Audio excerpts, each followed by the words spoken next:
Vale, vamos a desgranar esto, porque resulta bastante difícil de asimilar. Sí, la verdad es que los datos son de esos que te hacen parar y pensar. Totalmente. O sea, nos enfrentamos a una enfermedad que es casi 100% prevenible, está impulsada por un único agente vírico, que, a ver, conocemos a la perfección. Ujú. El virus del papiloma. Exacto. Y además tiene un desarrollo que tarda años en ser letal. Pero aún así, sigue matando a más de 340.000 mujeres cada año en todo el mundo. Es una cifra demoledora, sí. Hoy tenemos sobre la mesa un documento que revela una crisis sanitaria que, francamente, desafía toda la lógica de la medicina moderna. Es una presentación técnica y educativa titulada adelinacancer.pptx. Un formato muy de trinchera, muy directo. Sí, sí. Y hay un detalle en el origen de este material que captura la atención de inmediato. Viene respaldado por una alianza sumamente inusual. Por un lado tenemos a la Iglesia Evangélica Boliviana de Santidad. Ya. Y por otro, a una entidad académica, el Instituto Tecnológico Latinoamericano TEL. Ver a una institución religiosa y a un centro tecnológico uniendo fuerzas para diseccionar la realidad del cáncer de cuello uterino deja clarísimo que no estamos ante un simple problema clínico. Claro. Es que esa colaboración es, de hecho, el primer síntoma de la magnitud del problema. Ostras, ¿tienes razón? A ver, cuando las instituciones no médicas tienen que intervenir en la educación oncológica de esta manera, significa que los canales tradicionales de salud pública han sido desbordados. O que directamente no existen. El terreno. Eso es lo clave aquí. Porque el cáncer de cuello uterino es un depredador muy silencioso en sus etapas iniciales. Y, bueno, tenemos que diseccionar su biología, entender qué enciende la mecha a nivel celular. Para ver por qué nuestras líneas de defensa, que en teoría son buenísimas, están fallando de una manera tan estrepitosa, ¿no? Precisamente. Pues para dimensionar ese fallo en las defensas debemos mirar primero los números, que yo me quedo perpleja, la verdad, son desconcertantes. Son difíciles de encajar, sí. La presentación nos lanza una comparativa temporal de los datos epidemiológicos mundiales. En 2008 se registraron 529.828 nuevos casos Ujú. y 275.128 muertes a nivel global. Y aquí viene el golpe de realidad. Si damos un salto temporal a 2020, lejos de ver el efecto positivo de más de una década de avances médicos, la incidencia sube. Sube bastante, de hecho. Escala a 604.000 nuevos casos y las muertes trepan hasta las 342.000. O sea, a mí me cuesta muchísimo conciliar esto. Es que parece contradictorio. Claro, teniendo en cuenta la llegada de tratamientos dirigidos y mejores tecnologías de cribado, este aumento parece completamente contraintuitivo. Es como si, no sé, como si hubiéramos desarrollado un sistema de seguridad para el hogar que es impenetrable. Ya, veo por dónde vas. Pero solo lo hubiéramos instalado en los barrios ricos, dejando que los ladrones simplemente se desplacen y arrasen las zonas desprotegidas. La tecnología avanza, pero la vulnerabilidad neta, pues empeora. Si conectamos esto con el panorama general, el problema de esa analogía del sistema de seguridad es que asume que el ladrón opera con la misma intensidad en todas partes. Ah, vale. Y los datos nos muestran que no es así en absoluto. El incremento global enmascara una concentración geográfica que es verdaderamente letal. Es decir, que no golpea igual en todos lados. Para nada. El documento hace un zoom hacia América Latina, revelando más de 56.000 diagnósticos anuales y más de 28.000 muertes. Madre mía. Estamos hablando de una tasa de letalidad cercana al 50% en esa región. Y luego, el texto nos lleva justo al ojo del huracán, a Bolivia. Sí, las estadísticas de Bolivia que expone la fuente son escalofriantes, de verdad. Posee la tasa más alta de toda Latinoamérica. Es un dato muy duro. Hablamos de una incidencia del 55,56 por cada 100.000 mujeres y una mortalidad del 26,3 por cada 100.000. Fíjate en la densidad de ese dato. Una mortalidad del 26,3 por 100.000 habitantes no es un simple repunte estadístico. Ya. Es una hemorragia demográfica. Demuestra que esta enfermedad actúa como una especie de sismógrafo de la desigualdad.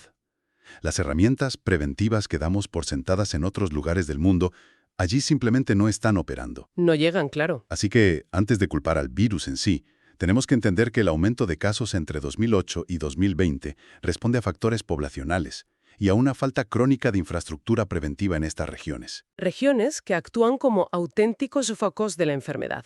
Pero claro, si el fallo es sistémico y de infraestructura, eso nos obliga a preguntarnos qué ocurre en el cuerpo. Eso es. O sea, ¿qué ocurre cuando el sistema te deja expuesto? ¿Qué mecanismo biológico exacto se desata en el cuerpo humano? Y aquí pasamos de la estadística macro al microscopio, por así decirlo. Un cambio de perspectiva necesario. El documento define este cáncer como una alteración celular originada en el epitelio del cuello del útero. Y ojo, se caracteriza por ser de evolución lenta y progresiva. Esa es la clave, sí. Y por supuesto identifica al gran instigador. El 99% de los casos están vinculados a las cepas de alto riesgo del virus del papiloma humano, el VPH. Y aquí es donde se pone realmente interesante. Ya lo creo. Porque ese 99% es una anomalía estadística enorme en oncología. Exacto, a eso iba. Pocos cánceres tienen una causalidad tan monográfica, ¿no? Si sabemos que prácticamente la totalidad de los casos provienen de un solo virus, un patógeno que además identificamos sin problema, Sí, lo tenemos muy bien mapeado. pues ¿no convierte eso a este tipo de cáncer en algo tremendamente predecible? A diferencia de, no sé, otros tumores donde la genética o el ambiente juegan al despiste. Claro. Aquí tenemos un intruso con nombre y apellidos, y encima la presentación detalla cómo se manifiesta visualmente. 9 de cada 10 casos son carcinomas de células escamosas. Las famosas células planas. Sí, células que, y esto me parece increíble, bajo el microscopio adoptan una apariencia de escamas de pez. Es una descripción muy gráfica y muy certera. Y el resto son adenocarcinomas. Pero insisto, si sabemos qué lo causa, sabemos que es lento y hasta sabemos que las células acaban pareciendo escamas de pez, Sí. pues su previsibilidad debería ser su mayor debilidad, ¿no? No nuestra condena. Bueno, debería. Pero lo fascinante de esto es que hay un matiz crucial en esa previsibilidad. La biología del VPH es sumamente insidiosa. A ver, explícame eso. Pues que el virus no entra en el epitelio y destruye el tejido en cuestión de días, como haría, no sé, una infección bacteriana agresiva. Lo que hace es secuestrar la maquinaria celular de las capas basales. O sea, se infiltra en silencio. Exacto. Inserta su ADN en el de la célula huésped y desactiva los genes supresores de tumores. Y este proceso de alteración celular, hasta llegar a esas formaciones malignas en forma de escamas de pez, es metódico. Ya, va poco a poco. Puede tardar una década o más. Esa evolución lenta y progresiva es un arma de doble filo. Claro, por un lado te da tiempo. Por un lado nos da una ventana temporal inmensa para intervenir, pero por otro, como no genera una crisis aguda a corto plazo, no activa las alarmas ni en el paciente ni en los sistemas sanitarios. Sistemas que ya de por sí suelen estar saturados, imagino. Totalmente. Y cuando por fin salta la alarma, la lesión ya es un carcinoma invasivo. Ostras, qué traicionero. Pero claro, si el asedio celular dura años, tiene que haber elementos que faciliten esa invasión tan prolongada. Desde luego, hay factores que le allanan el terreno. Y la presentación entra de lleno en esos factores de riesgo que actúan como catalizadores. Señala que el rango de edad de mayor impacto se sitúa entre los 25 y los 64 años. Y menciona, lógicamente, los factores asociados a la transmisión del virus. Múltiples parejas, inicio temprano de las relaciones, no utilizar protección y tener otras infecciones de transmisión sexual. Lo clásico cuando hablamos de contagios. Sí, pero la lista no se queda en la mecánica del contagio. Y aquí es donde necesito que profundicemos, porque incluye cosas como el tabaquismo y la multiparidad. Hay el tabaco, sí. Entiendo que fumar es perjudicial en general, pero ¿cómo un carcinógeno que tú inhalas en los pulmones acaba acelerando una alteración celular en el cuello del útero? Pues a ver, es una conexión bioquímica fascinante y terrible a la vez. Cuando se inhala humo de tabaco, los subproductos químicos, como la cotinina, viajan por todo el torrente sanguíneo. Vale, entran en la sangre. Eso es. Y se ha demostrado que estas sustancias se concentran, sorprendentemente, en el moco cervical. Y una vez allí, actúan de dos formas. A ver. Por un lado, son mutágenos directos, es decir, dañan el ADN de las células cervicales, facilitando el trabajo del virus. Y por otro, deprimen la respuesta inmunitaria local. O sea que apagan las defensas justo ahí. Exacto. Básicamente, el tabaquismo desarma a las células de defensa justo en la trinchera donde el VPH está intentando atrincherarse. Madre mía. Es decir, que el humo del cigarrillo actúa como un supresor localizado para que el virus trabaje sin ninguna oposición. Así de crudo. ¿Y qué ocurre con la multiparidad? porque el documento también señala el hecho de tener múltiples embarazos y partos como otro factor de riesgo importantísimo. Pues aquí entran en juego los mecanismos hormonales e inmunológicos. Durante el embarazo, el sistema inmunológico de la mujer experimenta una tolerancia natural. Claro, para no rechazar al feto, ¿no? Exactamente. Si esta supresión inmunológica se repite en múltiples ocasiones a través de varios embarazos, se prolongan unas ventanas de vulnerabilidad muy peligrosas. Ventanas donde el virus puede aprovechar. Eso es. Una infección por VPH que estaba latente puede reactivarse o afianzarse en esos periodos. Además, piensa en los cambios hormonales constantes Ya. Y el desgaste físico. y los traumatismos físicos en la zona de transformación del cuello uterino durante múltiples partos hacen que ese tejido esté en constante regeneración. O sea, un tejido estresado. Totalmente. Lo que lo vuelve muchísimo más susceptible a los errores en la replicación celular impulsados por el virus. Entonces, tenemos un cóctel perfecto. Un virus persistente, unas defensas deprimidas localmente y un tejido en constante estrés regenerativo. Tela. Es la tormenta perfecta.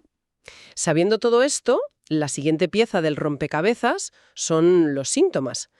Y revisando la lista que nos da el documento, veo un problema enorme de camuflaje, Es un gran problema clínico, sí. porque menciona señales iniciales como malestar vaginal, descarga maloliente, sangrado irregular o dolor en las relaciones sexuales. Síntomas que, en muchos contextos de salud precaria, podrían normalizarse, ¿verdad? O confundirse con infecciones menores, que es lo más común. Claro. Pero luego la lista se vuelve sistémica de golpe. Pérdida de peso, náuseas, cansancio, dolor de cadera, problemas al orinar y, finalmente, hinchazón en las piernas. Entonces, ¿qué significa todo esto?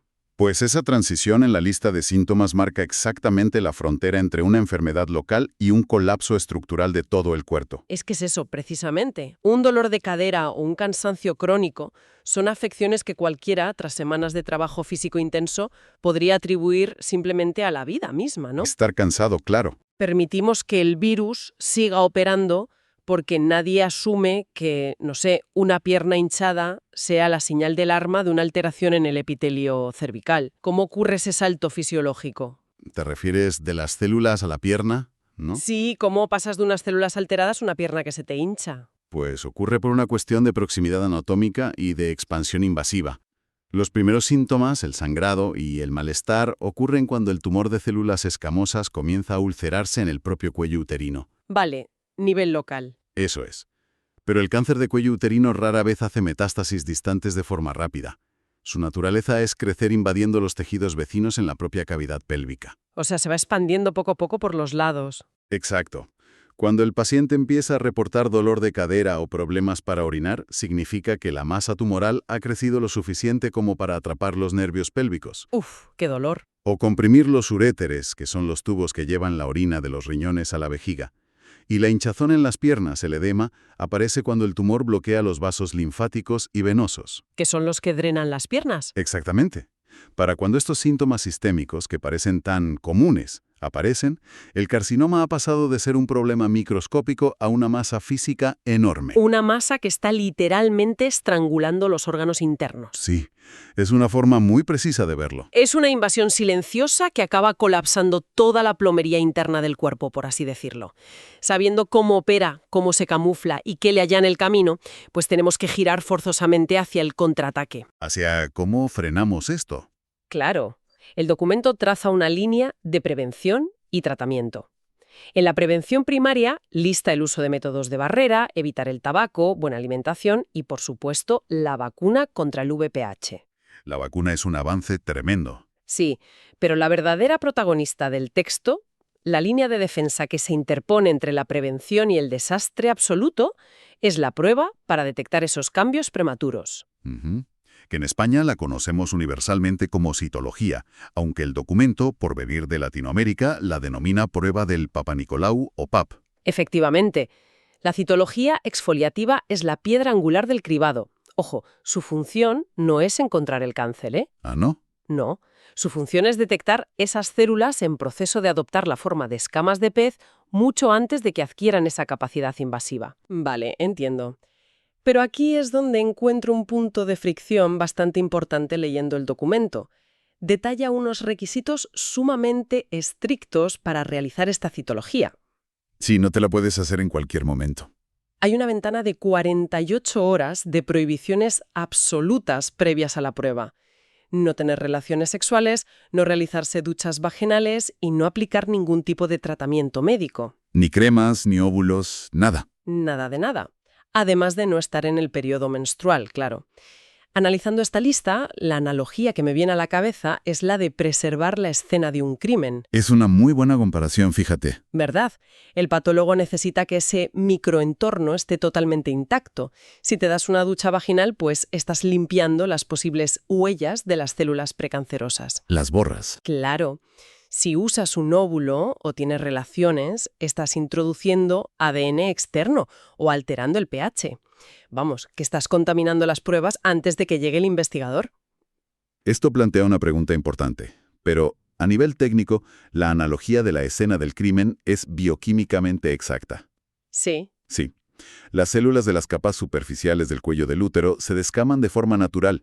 Lo que recoge el hisopo o el cepillito durante la citología son esas células desprendidas. Vale. Si introduces fricción mecánica, agentes químicos de limpieza o fluidos externos, diluyes o directamente destruyes las muestras celulares frágiles que necesitamos examinar. O sea, arruinas la prueba. Totalmente. Un entorno alterado puede dar lugar a un falso negativo, que es el peor escenario posible en un cribado oncológico. Porque te vas a casa pensando que estás sana. Exacto. Proporciona una falsa sensación de seguridad mientras la lesión precancerosa sigue su curso. A ver, comprendo la necesidad clínica, eso no lo discuto. Pero quiero cuestionar un poco el impacto práctico de todo esto. Pensemos en las mujeres de zonas vulnerables de Bolivia, que este mismo documento intenta ayudar. Claro, el contexto social es vital. Estamos hablando de un contexto donde el acceso a un centro médico puede requerir horas de viaje, ausentarse de trabajos precarios y superar unas barreras culturales enormes. Si a toda esa dificultad logística le sumamos que la prueba requiere estas condiciones tan estrictas de escena del crimen durante 48 horas, ¿no estamos diseñando un muro invisible? Es un muro, sí. Si la paciente hace el tremendo esfuerzo de ir, pero resulta que usó un tratamiento tópico el día anterior por puro desconocimiento, pues la muestra no sirve. Parece una prueba demasiado frágil para el entorno donde más estragos causa la enfermedad, ¿no crees? Esa es, sin lugar a dudas, la gran tragedia de la prevención secundaria en este tema. Tienes toda la razón en que las exigencias preanalíticas de la citología convencional son una barrera monumental en entornos de bajos recursos. Es que es pedir casi un milagro logístico a veces. Totalmente. La prueba es biológicamente frágil. Y la logística para asegurar una muestra pura, transportarla, teñirla y que un citopatólogo la evalúe correctamente requiere un engranaje sanitario que, sencillamente, no existe de forma consistente en ciertas regiones. Ya. Y el documento ilustra perfectamente las consecuencias de fallar en este proceso. Cuando el cribado falla o la prueba resulta inaccesible, el siguiente paso ya no es preventivo. Es destructivo. Exactamente. Es destructivo. Y los diagramas de tratamiento de la presentación son contundentes al respecto. Una vez que las células alteradas cruzan esa línea invisible y se establece el cáncer, las opciones son artillería pesada. Ya pasamos a palabras mayores. Habla de quimioterapia y radioterapia. Y luego expone la escalada quirúrgica, desde una extirpación parcial hasta una cirugía radical donde te retiran el útero por completo. El útero, el tejido circundante y los ganglios linfáticos. Sí. Madre mía. Es el altísimo coste de perder esa ventana de oportunidad lenta y progresiva de la que hablábamos antes. Pasas de una intervención que podría consistir en una mínima extirpación ambulatoria. Una cosita de nada, casi. Eso es, quitar un poquito de tejido precanceroso. Pasas de eso a una cirugía radical que altera la fisiología, la función reproductiva y la calidad de vida de una manera completamente irreversible. Es un abismo abrumador. La verdad es que si rebobinamos mentalmente este análisis a fondo, vemos clarísimamente la trayectoria de este desastre. Se ve paso a paso. Hemos partido de la alarmante estadística boliviana con esa mortalidad del 26,3 por 1000. Hemos bajado al nivel microscópico, entendiendo cómo el VPH secuestra la maquinaria celular durante años. Para crear esos carcinomas escamosos. Eso es, hemos destapado cómo el tabaco y los múltiples embarazos sabotean las defensas locales, permitiendo que síntomas que parecen tan mundanos como un simple dolor de cadera enmascaren la compresión de los uréteres. Y de los vasos linfáticos. Y finalmente, Hemos chocado contra las delicadísimas exigencias de la citología y las devastadoras cirugías que llegan cuando esa prevención falla. No, es una locura. Es un recorrido que expone una paradoja científica y social brutal. A nivel biológico, conocemos cada movimiento del adversario, pero a nivel operativo seguimos perdiendo terreno en las zonas más críticas. Y es precisamente esa paradoja la que nos deja una reflexión final ineludible para quien nos escucha hoy. A ver, la ciencia médica ya ha resuelto el misterio biológico del cáncer de cuello uterino. Sí, la biología la tenemos clara. Sabemos qué lo causa, sabemos cómo se desarrolla y tenemos herramientas baratas y efectivas para detectarlo a tiempo. En teoría pura, debería ser una reliquia del pasado. Una nota a pie de página en los libros de historia de la medicina. Tal cual. El hecho de que siga cobrándose cientos de miles de vidas y que requiera alianzas desesperadas entre grupos religiosos y tecnológicos en Bolivia sugiere que el verdadero desafío ya no está en los laboratorios. Está fuera de ellos. El reto es un gigantesco rompecabezas de acceso, de infraestructura y de equidad. La pregunta que debemos hacernos ya no es cómo curar esto, sino qué está fallando en nuestra arquitectura social global para que un conocimiento tan cristalino no logre cruzar la puerta de quienes lo necesitan desesperadamente para sobrevivir. Una gran reflexión. Ha sido un placer desglosar esta información tan fundamental, intentando ofrecer una vía clara para comprender un reto monumental. Hasta el próximo análisis.